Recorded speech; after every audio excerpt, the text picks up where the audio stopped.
Bapa di surga, mohon berkati malam ini agar penuh dengan kebenaran firman-Mu. Biarlah setiap kami yang mendengar, baik yang di tempat ini maupun yang jauh melalui online, mengerti apa yang dimaksud. Sehingga terjadi pencerahan yang dari surga. Sehingga setiap kami diubahkan hidup kami. Sehingga kami tidak biasa-biasa saja. Terima kasih Bapa, jadikan kami anak-anak Bapa yang menyukakan hati Bapa. Pakai mulut hamba-Mu untuk menyampaikan kebenaran ini. Hanya di dalam nama Tuhan Yesus kami berdoa dan mengucap syukur. Haleluya, amin. Silakan duduk Bapak Ibu.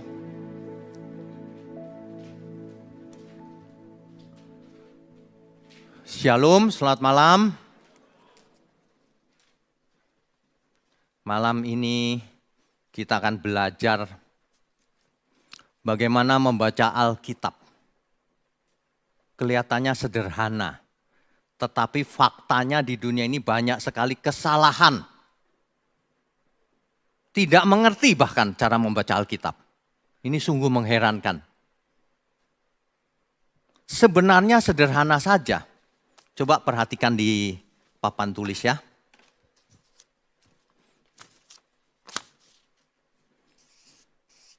Kalau ini manusia, kemudian ini kitab suci,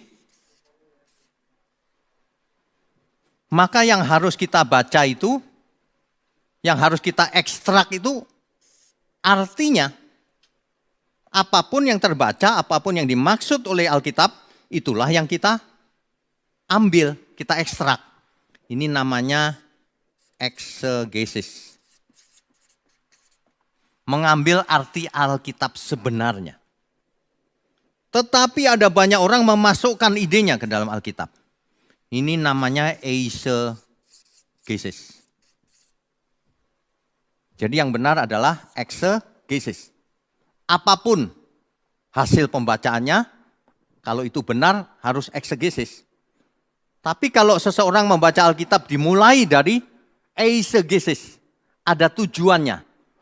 Aku mau diberkati, lalu cari kata berkat. Itu namanya eisegesis. Memasukkan ide. Kalau aku ikut Tuhan, aku akan kaya raya karena aku anak raja. Itu namanya eisegesis. Kamu akan jadi kepala bukan ekor. Meskipun itu diambil dari Alkitab, itu eisegesis. Kenapa? Karena menurut Alkitab bukan begitu. Itu ditujukan kepada bangsa Israel. Bukan buat kau bro. Belajarlah Alkitab. Jangan sudah khotbah tapi salah semua. Sehingga banyak sekali orang disesatkan dalam hal ini. Cara bacanya salah akhirnya. Itu sebabnya malam ini saya beri tema makna di balik teks Alkitab. Ada maknanya. Bukan hanya apa yang terbaca. Di balik itu ada maknanya. Kalau apa yang terbaca itu harafiah namanya, literal. Memang ada yang literal, tapi ada yang figuratif. Tidak semuanya literal. Jadi kalau ada orang yang membaca Alkitab literal terus dari awal sampai akhir, dia nggak bakalan dapat apa-apa. Sebab sesuatu yang literal harus ditafsir. Jadi maksud Tuhan apa ini sebenarnya? Alkitab itu harus ditafsir. Jangan dibaca apa adanya saja. Inilah yang membedakan satu gereja dengan gereja yang lain. Satu denominasi dengan denominasi yang lain. Satu doktrin dengan doktrin yang lain. Karena metodenya beda-beda. Jadi jangan hanya mengandalkan keahlian bahasa. Aku ahli bahasa Ibrani, ahli bahasa Yunani. Biar orang Israel asli, orang Yunani asli kalau baca belum tentu mengerti. Kata-katanya mengerti. Maksudnya belum tentu. Itu seperti kalau kita membaca buku bahasa Indonesia. Mengerti kata-katanya. Mengerti nggak maksudnya? Nah itu ya, mengerti ya maksud saya ya. Jadi makanya jangan mengandalkan interlinier.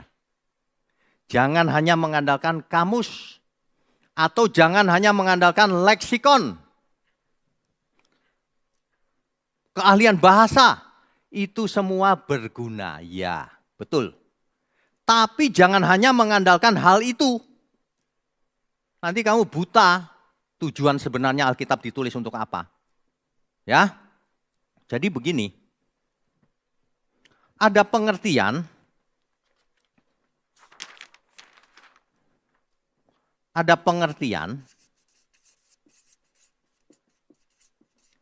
yang literal.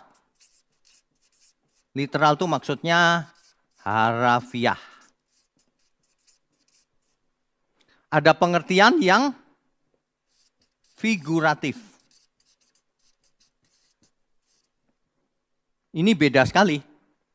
Kalau harafiah ular ya ular beneran. Kalau di Taman Eden ular beneran, nggak dapat apa-apa kita. Masa musuh kita ular, binatang ular? Makanya ada makna di balik itu. Ular ini melambangkan si iblis rupanya. Ya. Dan ini berdampak kemana-mana ini, saudara. Kalau seseorang mengambil maknanya salah, hidupnya akan sesuai dengan pengertiannya. Bayangkan, mengapa Alkitabnya sama, tapi ada orang yang begini gaya hidupnya. Aku ingin mobil, aku klaim janjinya. Ada yang begitu bukan? Allah kita sungguh amat baik, dia pasti buat kita kaya, saudara. Ia akan menjadikan kamu sultan, begitu. Kenapa ada yang begitu? Sementara ada yang lain lagi. Yang ia mengerti bahwa ia diciptakan untuk kemuliaan Bapa di surga. Beda itu. Kau ciptakan aku untuk kemuliaan-Mu. Kan begitu. Beda. Yang ini aku klaim janji-Mu Tuhan. Yang ini kau ciptakan aku. Itu beda loh. Alkitabnya sama. Ya. Kau ciptakan aku untuk kemuliaan-Mu, menjadi kesukaan Bapa. Tiada lagi yang ku ingini, hanya ke rumah Bapa. Persiapkan aku di sisa hariku, berkenan di hadapan-Mu. Kenapa ada yang begini, tapi ada yang begitu, klaim janjinya, bumi akan menjadi surga, saudara. Gitu. Itu gereja loh. Saya nggak cerita di luar gereja, ini gereja. Bumi ini akan diperbaharui, menjadi surga, langit yang baru, bumi yang baru. Sementara kita harus berkemas-kemas. Kita mau pulang ke rumah Bapa. Aku tidak mengingini apapun. Ini bertentangan sekali loh. Ya. Itu sebabnya membaca Alkitab berdasarkan pengertian bisa membedakan hidupnya manusia. Beda-beda. Sangat berbeda. Yang satu mementingkan diri sendiri. Aku anak raja, pasti diberkati. Kiranya daerahku diperluas. Mikirnya itu kekayaan dunia. Kiranya daerahku diperluas. Doa Yabes. Doa Yabes itu benar di zamannya. Untuk Yabes benar. Kenapa? Hari itu pulang dari pembuangan, Israel kembali ke tanah pusakanya. Makanya pikirannya tanah. Kiranya daerahku diperluas. Hari ini lagi pandemi gini, semua ekonomi lagi susah. Kiranya daerahku diperluas. Hari gini masih mikirin daerah, masih matre. Hari ini mesti berkemas-kemas. Sebentar lagi kita semua mati. Ada amin nggak? Waduh, cuma di sini yang kalau dibilang mati, amin. Kalau di tempat lain mati, saudara. Nggak mau mati rupanya.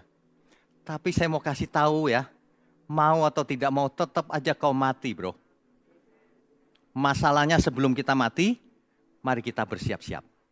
Ya, oke, kita lanjutkan. Jadi tadi itu cuma pengantar, saudara. Sekarang isinya ya. Jadi perlu diingat bahwa Alkitab itu adalah kumpulan kitab. Bukan satu buku saja, kumpulan.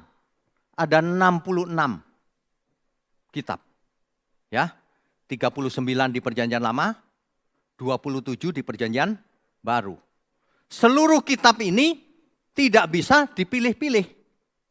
Harus dimengerti dari Kejadian sampai Wahyu. Harus dimengerti kisah komplitnya, lengkapnya. Sebab ada prinsip-prinsip yang tidak berlaku lagi. Ada prinsip perintah yang hanya ditujukan kepada seseorang di Perjanjian Lama. Bukan kita yang disuruh. Contohnya, Allah bicara dengan Nuh buat bahtera. Di sini ada yang mau bikin bahtera? Di kota Jakarta? Itu untuk Nuh, saudara. Ngerti maksud saya ya? Makanya belajarlah. Jangan sudah merasa sudah mengerti. Jadi seluruh kitab ini merupakan satu kesatuan.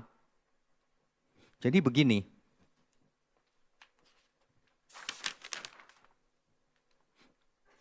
Ini kitab Kejadian, Keluaran, dan seterusnya. Sampai Maliaki, lalu Matius, Markus, Lukas, dan seterusnya sampai Wahyu. Kalau saudara mau mengerti tentang suatu topik, misalnya tentang sunat, apakah orang Kristen harus disunat? Lihat kitab yang mana? Seluruhnya. Bayangkan kalau ada orang cuma bacanya kitab Kejadian. Sunat adalah perjanjian yang kekal antara Abraham dan Allah dan Abraham. Kekal. Tapi ternyata setelah memasuki perjanjian baru, sunat atau tidak sunat, tidak penting. Yang penting adalah sunat hati. Tuh, tidak berlaku bukan yang dulu? Bahkan kalau mau jujur ya, kamu tidak hidup di bawah Taurat lagi. Banyak orang, enggak bisa Taurat itu tidak dibatalkan. Lalu kita bilang dibatalkan kok tidak dibatalkan. Tentu saja prinsip intinya tidak dibatalkan, yaitu kasih. Karena Allah itu kasih. Taurat itu intinya adalah kasih. Tapi Taurat dan segala perintahnya dan peraturannya dibatalkan. Korban bakaran enggak perlu. Kambing domba enggak perlu. Seorang imam harus pakai baju imam, efod. Baju imam Ibrani. Enggak perlu. Pakai kaos singlet juga boleh. Karena kesucian seseorang tidak ditentukan oleh pakaian luarnya. Yang penting justru dalamnya. Tuhan Yesus berkata, kamu seperti kuburan. Luarnya putih, jubah agama. Dalamnya tulang belulang. Ya, banyak sekali yang dibongkar di perjanjian baru. Makanya kalau belajar jangan cuma perjanjian lama. Nanti kau jadi orang lama. Manusia lama. Kalau mau menjadi seperti Tuhan Yesus harus sampai kitab Wahyu. Harus sampai tuntas. Makanya perlu dicurigai orang yang mengajarnya perjanjian lama terus. Atau yang visi misinya tiap tahun ambilnya dari perjanjian lama. Perhatikan saja. Yang ambilnya selalu perjanjian lama. Itu dia orangnya. Orang jadi Kristen itu ya gurunya Tuhan Yesus. Kok Taurat? Kalau belajar perjanjian lama harus. Karena latar belakangnya memang perjanjian lama. Tapi pusat kebenaran bukan perjanjian lama. Adalah perjanjian baru gitu loh. Ya. Oke. Jadi sekarang Alkitab itu seperti sebuah puzzle. Puzzle itu apa ya? Gambar gitu. Yang anak-anak itu loh, yang potongan kecil-kecil kalau disusun dengan benar, maka kita lihat gambarnya. Kalau disusunnya nggak benar, nggak lihat gambarnya, acak. Nah, seperti itu Alkitab. Kita harus menyusunnya dengan benar baru kita mengerti. Oh begitu ya Tuhan ya. Gitu. Enggak mungkin kalau orang menyusunnya dengan benar lalu berani sama Tuhan. Aku klaim janjinya. Enggak mungkin. Pasti kita hormat Tuhan. Biarlah kehendakmu yang jadi, bukan kehendakku. Mengerti ya Bapak Ibu? Kalau aku klaim janjinya itu pasti perjanjian lama itu mainnya. Kalau perjanjian baru, iman itu puncaknya sama seperti Tuhan Yesus. Kalau bisa cawan ini berlalu. Tapi biarlah kehendakmu yang jadi, bukan kehendakku. Sama kita juga begitu. Kalau iman kita sudah matang, maka kita nggak akan klaim. Aku yakini, nggak begitu. Tuhan, kalau boleh Tuhan. Begitu, jika engkau menghendaki. Begitu, itu iman yang paling tinggi. Jika engkau menghendaki. Bolehlah aku sembuh Tuhan. Tapi kalaupun tidak, engkau tetap Tuhanku. Itu iman. Amin. Begitu, itu baru iman orang dewasa. Kalau iman anak kecil terus ya nggak dewasa-dewasa nanti. Ya.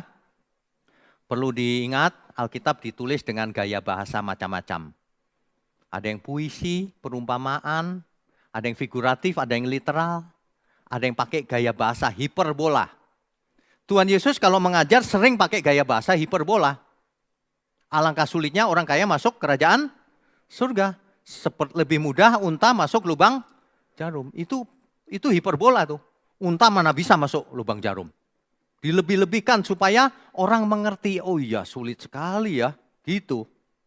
Tapi ingat, bukan semua orang kaya yang sulit.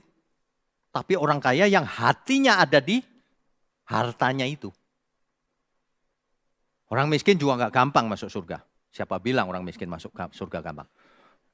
Kalau hatinya penuh iri dengki dengan yang kaya, ya tetap aja gelinding masuk neraka.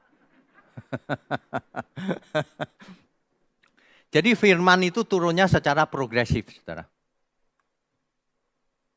Progresif itu yang di perjanjian lama bisa saja diperbaharui. Sunat dibatalkan. Kalau dulu dilarang membunuh, sekarang membenci saudaramu saja kau seorang pembunuh. Jadi sebenarnya banyak sekali pembunuh di dunia ini. Enggak membunuh secara fisik, Kak. Tapi ketika ada rasa benci, maka itu pembunuh. Benci itu akan kelihatan dari caranya bicara. Kelihatan, materinya kelihatan keluar. Jadi sebenarnya isi hati seseorang bisa dibaca. Dari mana? Dari mulut seseorang. Apa yang keluar dari mulut itu asalnya dari hati. Bisa dibaca, saudara. Jadi jangan pikir orang tidak bisa membaca hidup kita. Hidup kita itu bisa dibaca. Nah, perbedaan dalam cara menafsir inilah yang menyebabkan banyak denominasi gereja, banyak doktrin, banyak gaya hidup, mindset. Spiritnya aja beda. Ada orang yang spiritnya gini. Kalau lihat orang lain sesat itu. Tapi sambil benci. Itu spirit yang salah itu. Kalau ada orang lihat yang salah, oh dia belum mengerti, gitu aja. Tidak perlu sampai benci gitu. Banyak sekali saya lihat teolog-teolog matanya itu penuh kebencian di YouTube. Ini sesat ini gereja ini. Tapi benci matanya, aduh udah kebaca isi hatinya. Menyedihkan, tidak menjadi berkat. Itulah sebabnya Bapak Ibu, kalau Bapak Ibu saudara bisa belajar ini, membaca Alkitab dengan benar, maka akan berubah seluruh hidup kita. Maka kita akan mengerti kebenaran. Sebab tekanan yang merubah seseorang mindset berubah itu adalah ajaran. Itu tekanannya. Ya, oke. Saya anjurkan kita semua yang mendengar, mengikuti 7 natur kebenaran. Di channel truth.id ada 17 sesi yang sudah saya sampaikan. 7 natur kebenaran. Itu harus. Terutama mahasiswa-mahasiswa teologi. Ya, semuanya. 7 natur kebenaran. Kalau itu mengerti, maka menafsir Alkitab lebih mudah. Ya, saya anjurkan untuk itu. Cuma banyak sih, 17 sesi memang. Ya. Nah, di samping itu di channelnya GSKI Peak, yang tadi Truth ID ya, yang di channelnya GSKI Peak itu ada 6 sesi seri hermeneutik. Itu boleh didengarkan. Ya. Kemudian di Truth ID ada seri 7-nya. Alkitab diubah-ubah, tanda tanya. Nah, malam ini seri ke-8. Hermeneutik. Diulang-ulang tapi dari berbagai sisi. Sehingga kita nanti mengerti. Sehingga kita tidak menjadi seperti yang tadi. Yes, aku anak raja, pasti kaya raya kalau ikut Tuhan. Kayak begitu-begitu tuh. Kalau aku mempersembahkan 1/10 pasti dibalas 100 kali. Yang begitu-begitu tuh. Karena eisegesis. Bukan exegesis. Coba saja cek di Alkitab kalau nggak percaya. Bayangkan ya saudara ya. Alkitab itu adalah pesan dari surga yang turun ke bumi dengan tujuan menyelamatkan manusia. Injil itu kekuatan Allah yang menyelamatkan. Bayangkan pesan Tuhan turun dari surga ke bumi, ditulis oleh para penulis Alkitab, dipertahankan keasliannya sampai hari ini, pesan aslinya sampai ke kita semua. Tapi setelah tertulis rapi, manusia membaca lalu salah mengerti. Percuma juga. Percuma itu. Kalau tulisan dari surga ini dibaca manusia lalu salah mengerti.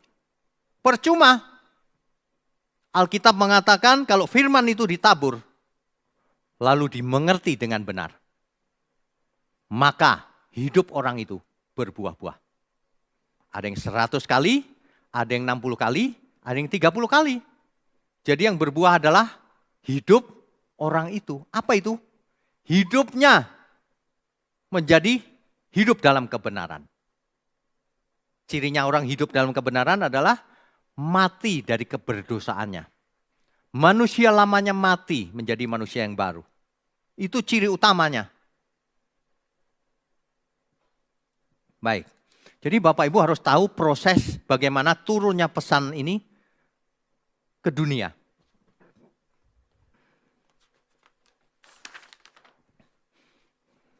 Sebenarnya semuanya adalah inspirasi dari Roh Kudus. Roh Kudus memberi inspirasi kepada penulis Alkitab. Penulis aslinya.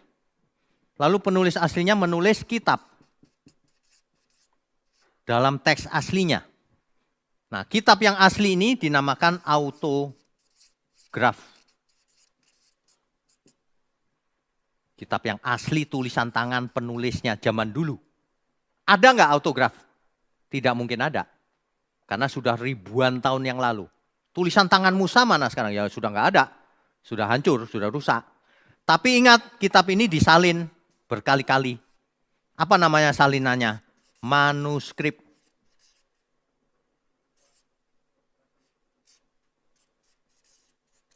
Manuskrip. Ya, hari ini kita punya ribuan manuskrip. Dengan cara itulah Alkitab dipertahankan sampai hari ini. Manuskrip-manuskrip ini kemudian melalui suatu proses menjadi suatu teks. Teks Alkitab. Teks Ibrani atau teks Yunani. Inilah yang akan diterjemahkan ke banyak bahasa. Ini singkatnya saja. Setelah diterjemahkan dibaca supaya apa? Supaya mengerti. Setelah mengerti supaya hidup kita berubah. Bukan berhenti mengerti di pikiran atau di otak. Buat apa mengerti di sini? Banyak orang mengerti di pikirannya. Tapi apa yang dilakukannya tidak sesuai dengan pengertiannya. Bahkan ia jahat sekali. Ya, banyak sekali itu. Makanya kita lihat buktinya. Makanya beredar ajaran teologi kemakmuran. Yang diomongin dari dulu cuma berkat melulu.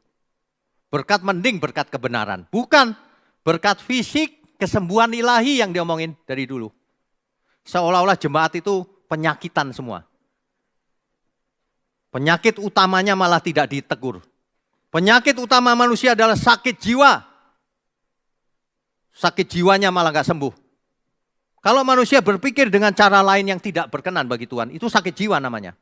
Saya tidak bicara sakit jiwa yang gila itu, bukan. Manusia yang berpikirnya tidak sesuai keinginan Tuhan, itu sebenarnya sakit jiwa. Itulah yang harus disembuhkan. Bukan hanya kesembuhan fisik. Kesembuhan fisik, ya oke, boleh. Tapi yang utama jangan dilupakan. Teologi kemakmuran ini yang diurusin berkat kesembuhan fisik, itu melulu. Nanti gaya hidupnya kelihatan. Orang yang sudah keracunan teologi kemakmuran itu. Aku klaim janji Tuhan. Aku yakini aku akan kaya tahun depan. Omsetku akan 100 kali lipat. Bisnis saja bawa-bawa Tuhan. Omsetnya bisa 100 kali lipat. Saya udah pernah lihat orang yang bersaksi di depan. Saudara, sejak saya ikut Yesus, omset bisnis saya 100 kali lipat, saudara. Orang-orang yang di daerah hamba Tuhan, yang daerah kering begini. 100 kali lipat karena kau punya bisnis besar.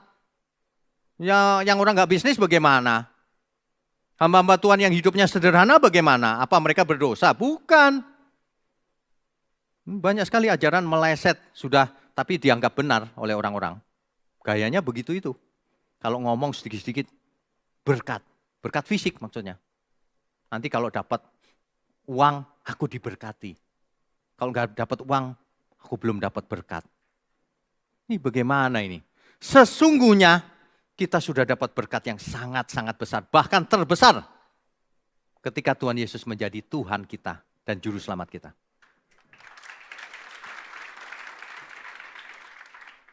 Kalau orang tidak merasa bahwa itu berkat besar, ya pantas hidupmu begitu-begitu saja. Kalau kita merasa Tuhan begitu luar biasa ya. Aku tidak ingin apa-apa lagi Tuhan. Aku cuma kerja keras bagianku, terserah berapapun yang ku dapat, ku syukuri. Malah bisa bersyukur. Sementara teologi kemakmuran sudah jadi konglomerat pun kurang Tuhan. Kurang. Kurang terus. Akhirnya dia di pembaringan, kurang Tuhan. Masih kurang. Ada loh orang mau mati gitu ya. Itu gimana perusahaanku? Kok gimana? Kamu udah mau mati bukan cari Tuhan, cari perusahaanku gimana? Ini rusak loh. Ini ajaran-ajaran banyak yang merusak ini sebenarnya. Ada lagi yang merusaknya begini. Kamu sudah Kristen pasti selamat masuk surga. Gak perlu berbuat baik. Gak perlu beretika. Makanya kita lihat banyak teolog tidak beretika sama sekali di YouTube. Menyerang ke kiri ke kanan. Kenapa? Merasa sudah selamat. Merasa tidak perlu berbuat baik. Padahal Tuhan Yesus berkata, kuduslah kamu sebab aku kudus. Kamu harus sempurna sebab Bapa di surga sempurna. Enggak dibaca itu ayat-ayat begitu, dilompatin sama dia. Begitu, modelnya orang-orang itu begitu. Tidak mau cari kebenaran. Padahal Matius 7 ayat 21 sampai 23, Tuhan Yesus berkata apa? Bukan orang yang memanggil Tuhan, Tuhan yang masuk kerajaan surga. Tetapi, melainkan dia yang melakukan kehendak Bapakku yang di surga. Ini kalau diterjemahkan ke dalam berbagai bahasa ya. Bukan orang yang berseru kepadaku, Yehova, Yehova yang masuk kerajaan surga. Tapi orang yang melakukan kehendak Bapakku yang di surga. Sama kalau diterjemahkan ke nama Yahweh sama. Bukan orang yang memanggil berseru kepadaku, Yahweh, Yahweh yang masuk kerajaan surga. Bukan. Tapi yang melakukan kehendak Bapa. Makanya kalau kau panggil Yahweh, jangan kau merasa sudah masuk surga. Cuma mulutmu tok itu. Kalau kau panggil Yahweh, buktikan. Kamu meresponi anugerah Tuhan. Kalau tidak, percuma. Itu sama dengan orang yang menggunakan nama Tuhan Yesus. Dalam nama Yesus. Percuma. Kalau yang punya nama, Tuhan kita tidak berkenan namanya dipakai. Percuma. Nanti malah digebukin sama setannya. Di Alkitab ada kasus seperti itu kan. 7 anak sekewa. Dibaca nanti 7 anak sekewa. Pakai nama Yesus tapi digebukin sama setan. Lalu ditelanjangin dan lari tunggang langgang. Ya. Oke, jadi hermeneutik itu sebenarnya rumit tapi juga mudah. Saya sudah ulang berkali-kali. Malam ini Saya akan berikan contoh-contohnya, biar lebih jelas ya. Contoh. Jadi Bapak Ibu kalau suatu hari ada yang ngasih tahu, ini begini loh, nanti dulu, dicek dulu, gitu ya. Jangan amin, gitu. Kau akan jadi sultan, amin. Gitu. Sudah kebiasaan latah. Tiap kali ada yang khotbah, amin. Iya banyak yang begitu. Dilihat dulu sekarang. Kalau benar diaminkan. Tapi kalau nggak benar ya jangan diaminkan. Ya kan? Jangan sampai nanti tidak bisa membedakan gaya yang aku klaim janjimu. Yang ini kau ciptakan aku Tuhan untuk kemuliaan-Mu. Jangan sampai nggak bisa membedakan loh. Orang yang tidak belajar kebenaran gini, oh, sama aja Pak semuanya benar. Nggak bisa. Kalau orang baru bertobat saya mengerti. Tapi kalau sudah puluhan tahun, bahkan sudah usianya sudah tua, masih begitu. Waduh, kemana aja selama ini? Makanya mampirlah ke truth.id. Iya, ini serius. Biar mendapatkan makanan yang keras, tapi benar. Amin ya. Di sini ada mahasiswa teologi ya. Para mahasiswa, kau jangan sampai lulus lalu aku klaim janjinya. Nanti ditanya lulusan mana, lulusan kita lagi. Kita nggak pernah ngajarin yang begitu. Ya, oke. Nah, contoh-contohnya, coba kita lihat contohnya sekarang. Yang pertama, ini saya dapat pertanyaan beneran nih dari banyak pihak tentang pengertian tubuh, jiwa, dan roh. Yang masuk surga yang mana? Pertanyaannya begitu loh. Ini pertanyaan bagus juga sih. Saya tanya balik, menurut Bapak atau Ibu, yang mana yang masuk surga? Tubuh, jiwa, dan roh. Lalu ia punya pengertian begini, tubuh jelas nggak masuk surga Pak. Tubuh masuk ke Pondok Rangon. Ke kuburan maksudnya. Oh iya benar. Roh kembali kepada yang mempunyai Pak. Loh, roh orang berdosa juga? Iya Pak, menurut Alkitab begitu. Oh, jadi yang masuk surga apa? Jiwanya Pak. Oh begitu, oke. Ini contoh ya Bapak Ibu ya saudara. Contoh bahwa kalau tidak utuh pengertiannya jadinya bisa meleset. Ya, saya beritahukan begini kasusnya. Ini kasus pertama nih. Tubuh, jiwa, dan roh. Ya. Menurut 2 Korintus 4 ayat 16, itu ada yang namanya tubuh, apa ya sebutannya ya? Oh, manusia, sebutannya manusia lahiriah dan manusia batiniah. Ini ayat Alkitab loh. Alkitab tidak mungkin salah kan? Pasti benar. Manusia itu terdiri dari manusia lahiriah dan manusia batiniah. Tapi ada juga ayat 1 Tesalonika 5 ayat 23. Di 1 Tesalonika 5 ayat 23 ini, dia cerita ada tubuh, jiwa, dan roh. Kalau orang tidak mengerti pertanyaannya gini, kok beda? Yang mana yang benar Pak? Gak mungkin dua-duanya benar. Gitu seolah-olah. Tapi kalau kita belajar dengan benar, maka kita mengerti.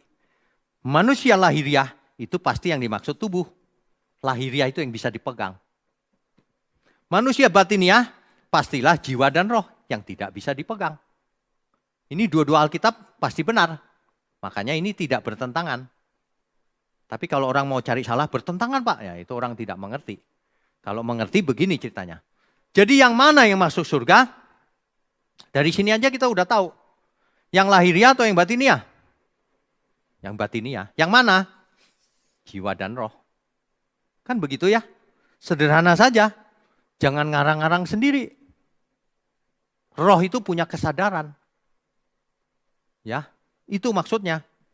Yang mana yang benar ya? Dua-duanya benar. Cuma kita harus tahu bahwa manusia batiniah itu jiwa dan roh. Yang mana yang ke surga? Nah, kalau yang mana yang ke surga, ini agak masalah nih. 2. Coba kita baca Pengkhotbah. Pengkhotbah 12 ayat 7. Saya bacakan ya. Pengkhotbah 12 ayat 7.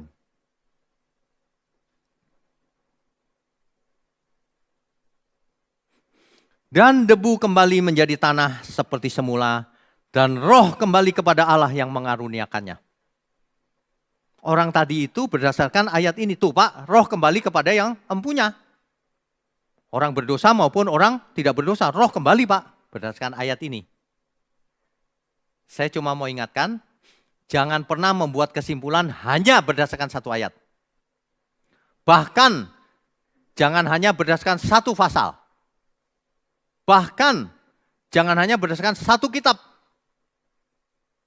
Bahkan, jangan hanya berdasarkan satu perjanjian lama saja. Harus berdasarkan semuanya. Lihat konteks dekatnya, konteks jauhnya, konteks alkitabiahnya.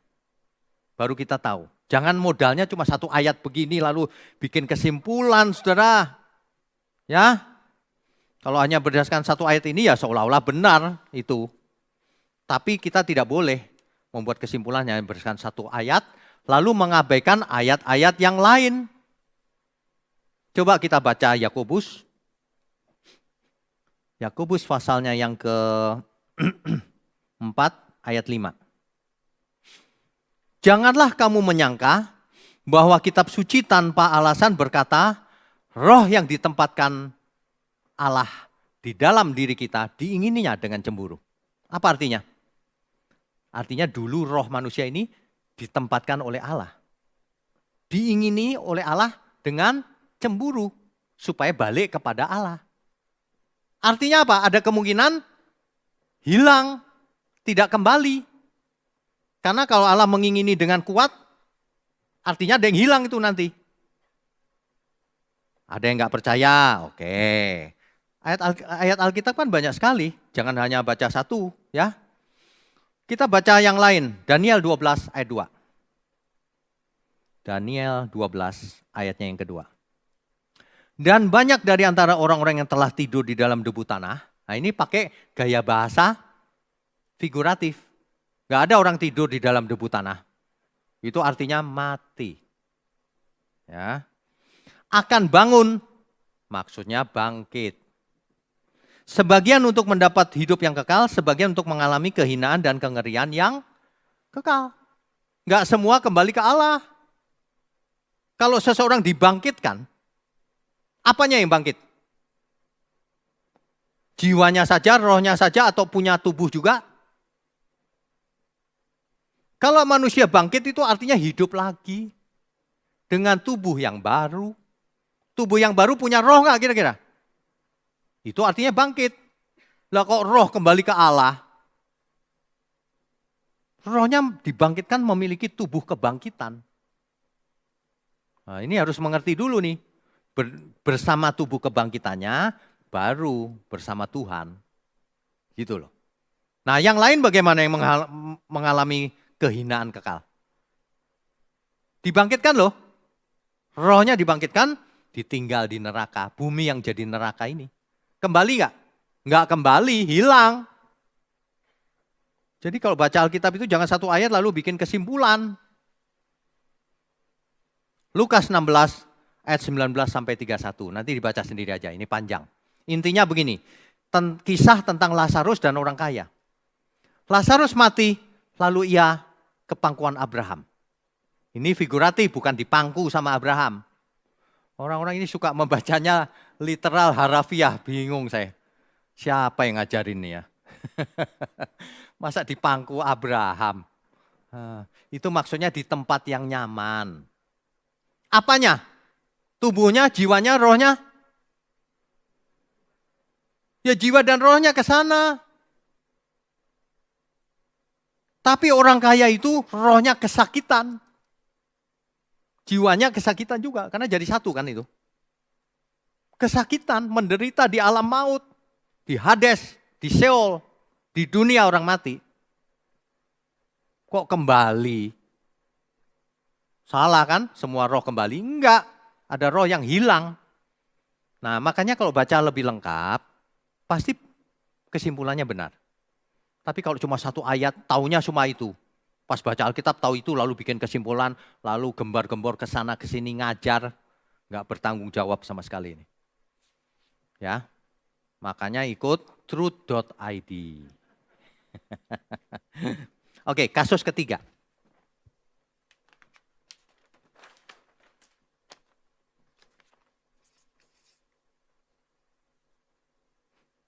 Yohanes 10 ayat 10. Pencuri datang untuk membinasakan.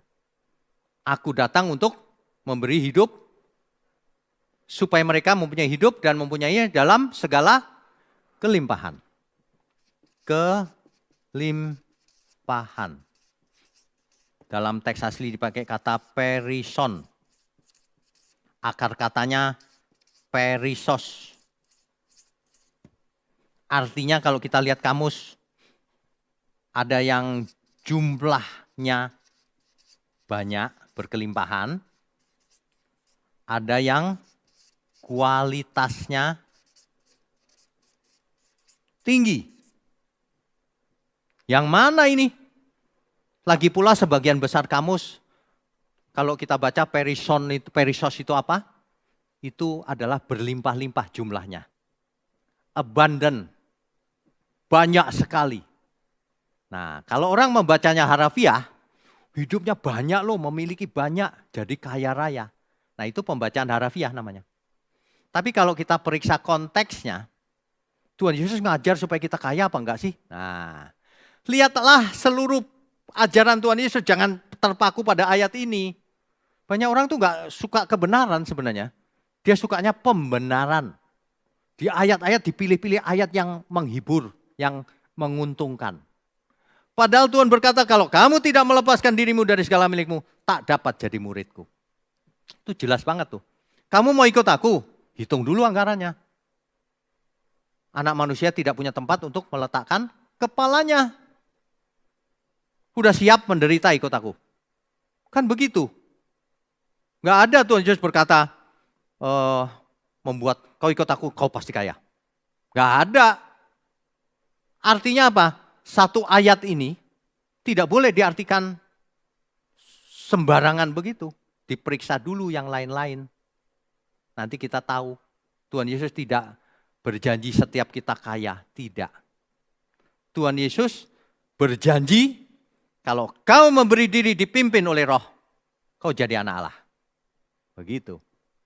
Tuhan Yesus memberikan karunia sulung roh. Supaya kita semua menjadi seperti yang sulung. Cara berpikirnya, cara perasaannya, hidupnya seperti Tuhan Yesus. Kalau itu ya, Tuhan Yesus berjanji menyediakan tempat di rumah Bapa. Yaitu di langit baru, bumi yang baru. Kalau itu benar berjanji. Tuhan Yesus tidak pernah berjanji membelikan kamu tas mewah, mobil mewah. Teologi kemakmuran tuh begitu tuh. Ya, oke. Jadi yang dimaksud dengan perisos kelimpahan di sini adalah kualitasnya tinggi. Hidup yang seperti Tuhan Yesus maksudnya. Berkualitas, hidup yang berkualitas. Berlimpah-limpah kualitasnya. Sama dengan ayat yang mengatakan dia yang kaya menjadi miskin. Supaya kita yang miskin menjadi kaya. Oh, itu kalau di gereja kemakmuran, amin gitu. Kenceng banget aminnya. 10 tahun kemudian tetap aja gak kaya. Siapa yang janji kekayaan? Itu maksudnya Tuhan yang kaya kemuliaannya. Ia tinggalkan, ia mengosongkan diri menjadi miskin kemuliaan. Menjadi sama seperti kita. Supaya kita beroleh bagian dalam kekudusan Allah. Supaya kita kelak dimuliakan bersama Tuhan. Di langit yang baru, bumi yang baru. Amin ya. Kita beri kemuliaan untuk Tuhan. Kasus keempat.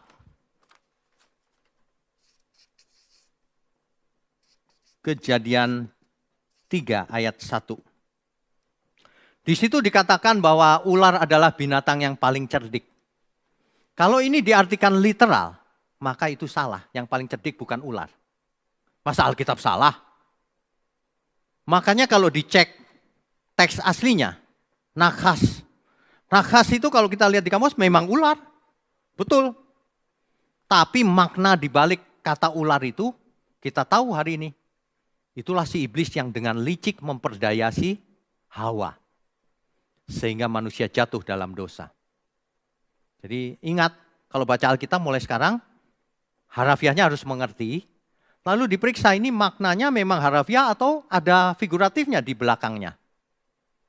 Kalau Bapak Ibu saudara sekalian mengikuti khotbah-khotbah kita, pasti tepat itu pengertiannya. Mengapa? Sesuai 7 natur kebenaran. Apa itu Pak? Coba dengarkan. Kalau Bapak Ibu sudah mendengarkan 7 natur kebenaran, baru tahu apa yang saya maksud. 17 sesi sih, banyak. Anggap aja kuliah, begitu lulus, wah mantap itu. Ya, kita semua mau belajar, amin? Ya.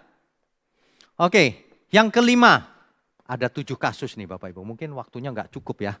Nggak apa-apa, saya ngebut dikit. Yang kelima. Yang kelima, prinsipnya adalah clearness of the scripture. Apa itu? Kejelasan daripada ayat-ayat Alkitab. Bapak Ibu kalau menjumpai ayat Alkitab yang sulit dimengerti tentang suatu topik, carilah ayat yang lain dengan topik yang sama, yang mudah dimengerti. Itu artinya pasti sama. Ya. Ini agak sensitif nih. Saya mau berikan kasus begini. Tuhan Yesus nanti datang di awan-awan atau menjejakkan kakinya di bumi. Bagaimana menjawabnya? Banyak orang mengatakan kakinya dijejakkan di bumi. Lalu bikin kerajaan di bumi. Kerajaan 1000 tahun. Lalu di Israel pakai crown berdiri Tuhan Yesus. Kalau itu yang terjadi, maka kita semua nggak kebagian. Orang Israel memonopoli pasti. Ya kan? Bait Allah dulu aja dimonopoli, kita siapa? Kita dianggap kafir, goyim. Orang di luar itu, gitu. Gak kebagian. Tidak mungkin Tuhan Yesus datang untuk semua orang. Tapi marilah kita pakai Alkitab. Kenapa ada orang yang berpikiran menjejakkan kakinya? Padahal Alkitab jelas. 1 Tesalonika 4 ayat 17. 1 Tesalonika 4 ayat 17. Sesudah itu kita yang hidup, yang masih tinggal, akan diangkat bersama-sama dengan mereka dalam awan menyongsong Tuhan di angkasa. Jelas ya?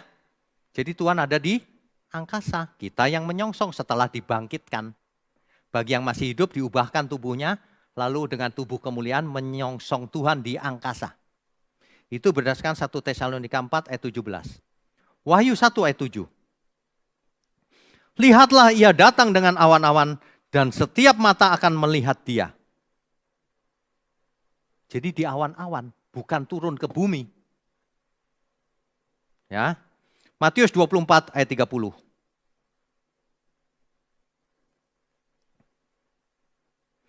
Pada waktu itu akan tampak tanda anak manusia di langit.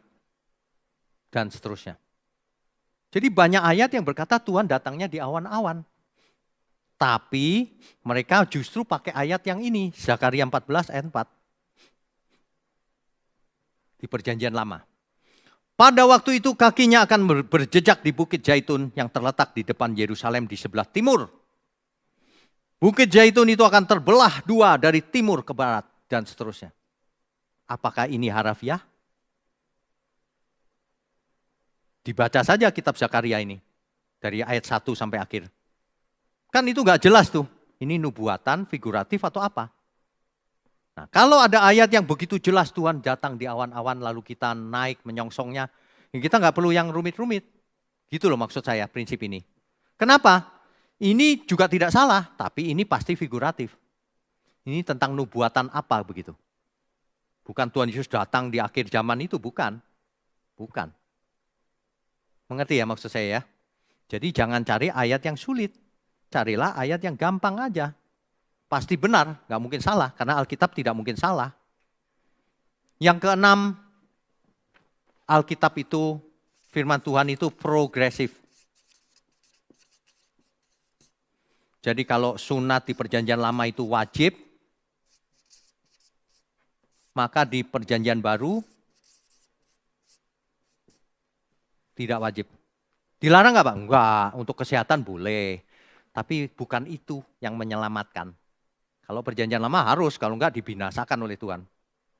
Jadi sifatnya firman itu progresif. Ya. Nah, yang terakhir, yang ketujuh. Segala tafsir menjadi tidak berguna jika tidak ada aplikasinya. Gak ada gunanya. Pinter tafsir, percuma.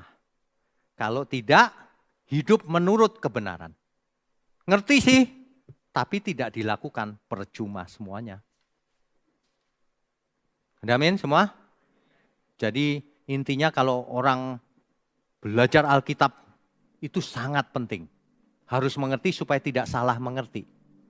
Tapi kalau hanya mengerti di pikiran, di otak, maka semua menjadi tidak penting. Salah. Seperti orang Farisi ahli Taurat, itu percuma. Yang dikatakan oleh Taurat, perjanjian lama itu datang, malah ditolak oleh mereka. Mereka cuma pintar teologi, tapi prakteknya malah jahat. Ketika Yesus bangkit pun mereka menghembuskan hoax bahwa murid-muridnya mencurinya. Ya. Jadi yang penting adalah aplikasinya, Saudara. Bagaimana kita hidup menurut firman yang kita mengerti. Yaitu tadi kalau salah, waduh, enak nih anak raja, disayang-sayang Tuhan. Padahal Alkitab berkata, kita dibejek-bejek. Dibejek-bejek itu apa ya? Dihajar supaya jadi anak Allah. Amin ya. Kalau kita mengerti kebenaran akan berbeda. Cara mindset perasaannya juga beda. Pasti itu. Seseorang kelihatan teologinya dari perbuatannya. Pasti. Maka jangan salah belajar Alkitab. Harus benar, tapi ingat yang lebih penting lagi adalah lakukan kebenaran itu. Sesuai yang kita mengerti. Kalau kita mengerti bahwa kita itu diproses Tuhan, makanya beda kan, lagu-lagu di sini kan beda. Luar biasa itu. Aku sebagai tanah liat, Engkau penjunanku, ya Tuhan. Kau bentuk, lembutkan hatiku, selembut kasih-Mu Yesus, ku berjalan di jalan.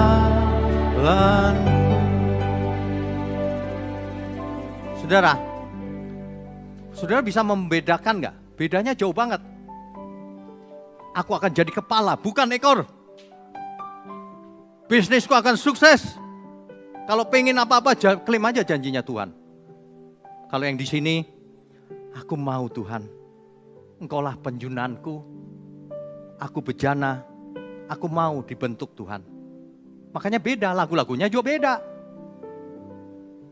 Ini clear banget di depan mata. Maka dari itu saudara, marilah kita bertobat lagi. Kalau enggak hidupmu gitu-gitu aja selamanya. Ya, mari saya undang semua untuk bangkit berdiri.